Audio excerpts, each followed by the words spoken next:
Hey, just going through some stuff and just gonna make some silly videos because why the heck not?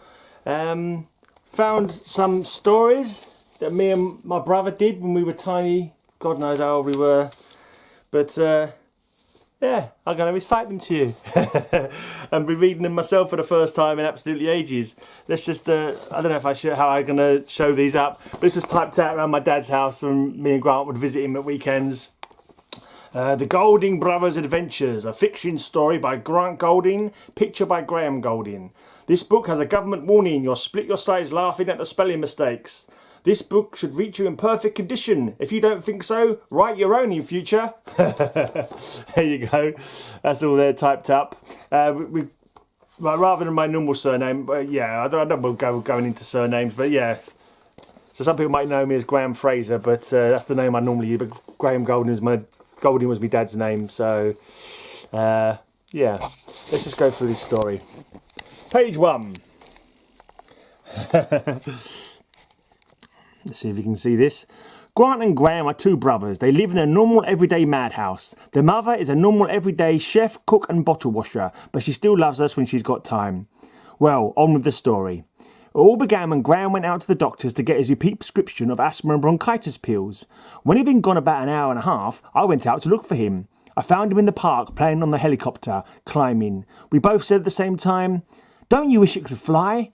And then all of a sudden the ground began to shake and the helicopter climbing frame began to move. It was already winter, so we both had warm clothing on, which was very lucky because it was very cold up there in the sky. "I wonder where we're going," said Graham in a frightened sort of voice. "Probably to a magical sort of place," I said, "where monsters and ghosts might live."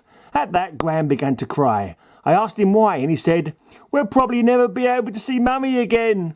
At that, I also started crying, but I tried to comfort him so that we'd both stop crying. I told him, "Of course we'll see her again. Don't be silly, and don't say that sort of thing again." Then we both stopped crying and started looking where we were going.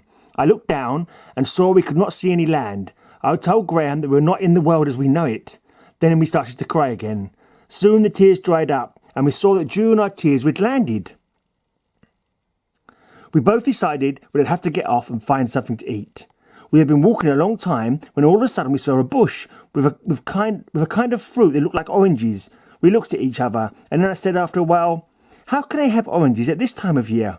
"I don't know," said Graham, "but I don't care. I'm hungry. Let's eat."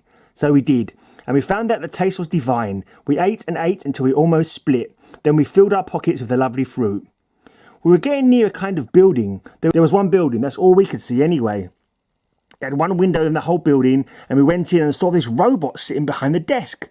We asked him where we were, and it told us we were in Central Megpa 10Z92XY. We said thank you, and then we asked it who the authorities were. It told us that the evil King Sandor ruled the place. We asked it if we could see him, and it said, "You must be strangers if you're asking to see him." Now we were frightened.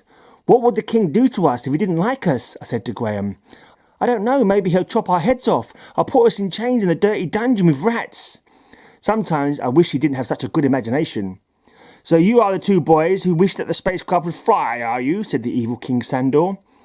"It's not a spacecraft, it's a helicopter," cried Graham. "Who dares to answer me back? For that I might sentence you to my dungeons." Then I tried to stop him, said, "Oh, please don't put us in your dungeons, oh great Sandor. I will think about it. But now, tell what you want me to do in the way of helping you." "Helping us?" replied Graham. "Yes, you see, I'm really a nice man, but I don't like the people of my planet." "Why?" I asked.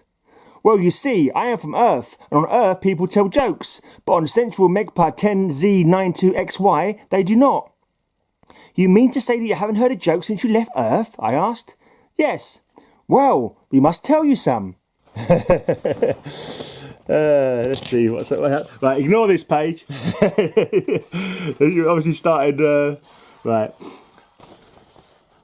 After we told him some jokes, he gave us some information on how to get home. He said that he gave us his info because he was pleased with our jokes. He told us that if we walked in the northerly direction for long enough, we'd come to a wise man who was supposed to be able to help us.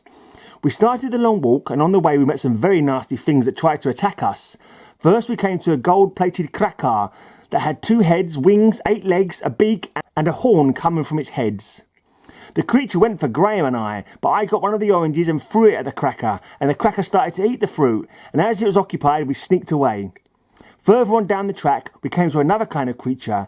It had a kind of beak, 8 tentacles like an octopus. It only had one eye. The thing was in a river we had to cross, and the only way to cross it was to swim.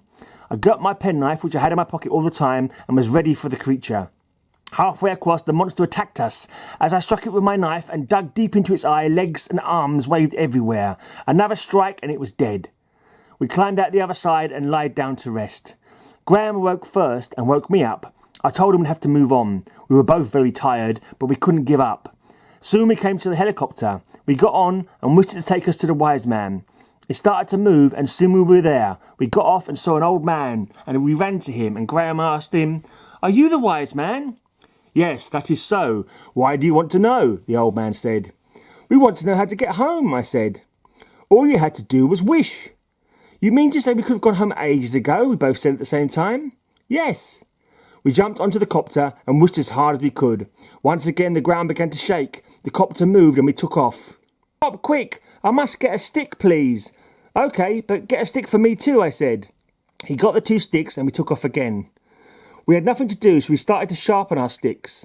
"We'll soon be home to Mum. Maybe we'll get home in time for tea," I told Graham hopefully. Then we looked up and saw sitting on a cloud with a lightning stick in its hand. It shot a piece of lightning at us. I ducked out of the way and it missed me. I threw my stick at it and got it in the side. It was still not dead. It carried on firing at us. Then Graham threw his and got it right between the eyes. The monster fell to the ground dead. Then we started to fall to the ground. We were going about 100 miles an hour. Then we hit the ground and we blacked out. I woke up first and saw that we were in the doctor's surgery. I woke up Graham and he said, "Does this mean it was all a dream?" "Were you there too?" I said. "Do you mean Central Megpa 10Z92XY? "Yes." "Well, so was I." "It might have been a dream though." "There's only one way to prove it," I said. "The oranges," popped up Graham. "Yes, that's right," I said. I dug into my pocket and felt something that felt like paper. I took it out of my pocket and reread it. This is what it said. "To Grant and Graham Golding, thank you for the jokes. Your friend King Sando, Central Megpa 10Z92XY. The end. For now." There you go. So this is a story from, I have no idea how old we were. But that's my art.